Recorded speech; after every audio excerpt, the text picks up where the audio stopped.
തമാശ പരിപാടിയായി ഇന്ന്.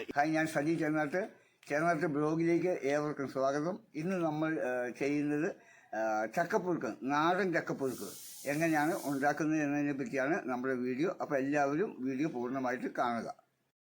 ഇവനെ ഞങ്ങൾക്ക് രണ്ടായിട്ട് നല്ലൊരു കത്തിച്ചങ്ങ് രണ്ടായിട്ട് വെട്ടിയിട്ട് അത് നാലാക്കിയിട്ട് അത് എട്ടാക്കുക.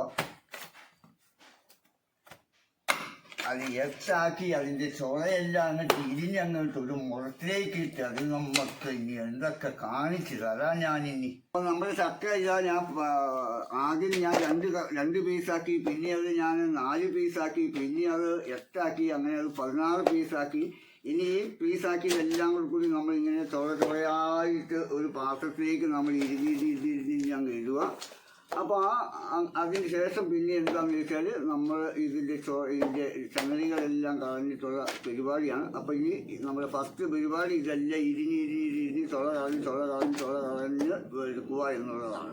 നമ്മൾ ചക്കയെല്ലാം കൂടി കണ്ടില്ലേ, നമ്മൾ അതിൻ്റെ പുറത്തുള്ള ചങ്ങരി കളഞ്ഞ് കുരു കളഞ്ഞ് എല്ലാം വൃത്തിയാക്കി വെച്ചിരിക്കുകയാണ്. ഇനി നമുക്കിത് അരിഞ്ഞാൽ മതി.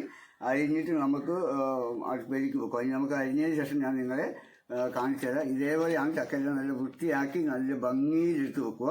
അപ്പോൾ കുരുവൊക്കെ കളഞ്ഞ് ഇതെല്ലാം കഴിഞ്ഞ് കഴിഞ്ഞാലാണ് ഇനി നമുക്ക് അരിഞ്ഞ് നമുക്ക് ഇത് റെഡിയാക്കാൻ പറ്റുന്നത്. ഇപ്പം നമ്മൾ ചക്ക ഉണ്ടാക്കാൻ വേണ്ടി നമ്മളിപ്പോൾ ചെയ്ത് വെച്ചിരിക്കുന്നത് നമ്മൾ കുരുമുളക് പൊടിയാണ് ഞാനിവിടെ എടുത്ത് വെച്ചിരിക്കുന്നത്. ഒരു 1/4 സ്പൂൺ കുരുമുളക് പൊടി. അപ്പോൾ ഈ കുരുമുളക് പൊടിക്ക് പകരം നമുക്ക് വേണമെങ്കിൽ കുരുമുളക് പൊടിക്കാത്ത കുരുമുളക് എടുക്കാം. പിന്നെ ആദ്യത്തിൽ പച്ചക്കുരുമുളക് ഉണ്ടെങ്കിൽ ഏറ്റവും നല്ല പച്ചക്കുരുമുളകാണ്. അതിൻ്റെ ടേസ്റ്റ് ഇഷ്ടമുള്ളവർക്കാണെങ്കിൽ ഗംഭീരം കിടക്കാശിയാണ് പച്ചക്കുരുമുളക് ഇട്ട്. ഞാൻ ഇതാ ഒരു 4-5 അല്ലി വെളുത്തുള്ളി ഞാൻ പൊടിച്ച് വെച്ചിരിക്കുന്നു. ഇതൊരു 4 ചെറിയ ചുവന്നുള്ളി, ഒരു നുള്ള് ജീരകം, 2 പച്ചമുളക്, 2 കരിവേപ്പില, അതേപോലെ തന്നെ ഒരു 1/4 സ്പൂണ് മഞ്ഞൾപ്പൊടി, ഇതാ തേങ്ങ. ഇത് നമ്മൾ മിക്സിയിലേക്ക് ഇട്ടിട്ട് നമ്മൾ ജസ്റ്റ് ഒന്ന് ഒതുക്കിയെടുക്കുക. അപ്പോൾ അതിന് ശേഷമാണ് നമ്മളിത് ചക്കയിലേക്ക് ചേർക്കേണ്ടത്. നന്നായിട്ടൊന്ന് ഒതുക്കിയെടുത്തിട്ട് നമ്മൾ അരച്ചെടുക്കേണ്ട ഒതുക്കി എന്ന് എടുത്തിട്ടുണ്ട്. ഇനി നമ്മളിത് അരിഞ്ഞ് വെച്ച ചക്കയിലേക്ക് ചേർക്കുകയാണ്. നമ്മൾ എല്ലാം അരിഞ്ഞ് വെച്ച് നല്ല വൃത്തിയാക്കി വെച്ചിട്ടുണ്ട്.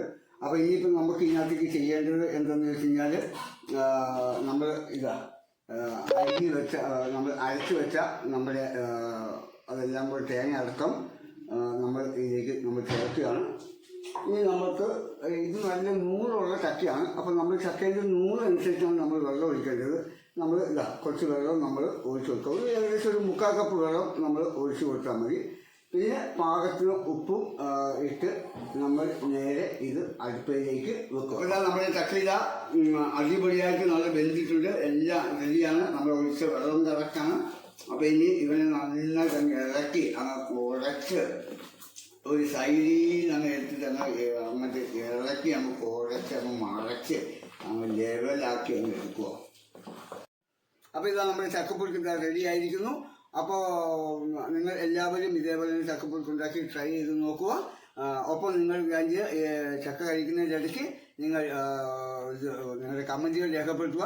നിങ്ങളുടെ കൂട്ടുകാർക്കും ബന്ധുക്കൾക്കും നിങ്ങളുടെ ചാനൽ നിങ്ങൾ ഒന്ന് ഷെയർ ചെയ്ത് കൊടുക്കുക. ഇനി സബ്സ്ക്രൈബ് ചെയ്യാൻ മറന്നുപോയതാണ്, സബ്സ്ക്രൈബ് ചെയ്യുക. അപ്പം അടുത്ത പുതിയൊരു വീഡിയോ വരുന്നതും വരെ നിങ്ങൾക്ക് ഒരു ഷോർട്ട് ബ്രേക്ക് തരുന്നു. ഇനി ചക്ക കഴിക്കാൻ വേണ്ടി നിങ്ങൾക്ക് ഇഷ്ടപ്പെട്ട മീൻകറിയാണെങ്കിൽ മീൻകറി, അതുപോലെ ചിക്കനാണ് ചിക്കൻ, ബീഫാണ് ബീഫ്, ഏതായാലും ചക്കയുടെ ഒപ്പം കഴിക്കാൻ നല്ലതാണ്. കൂടുതൽ ഒരു മാങ്ങ ചമ്മന്തിയിലുണ്ടെങ്കിൽ അടിച്ച് പൊളിക്കാം. അപ്പോൾ അടുത്ത വീഡിയോ വരുന്നതും വരെ okay, bye bye, thank you.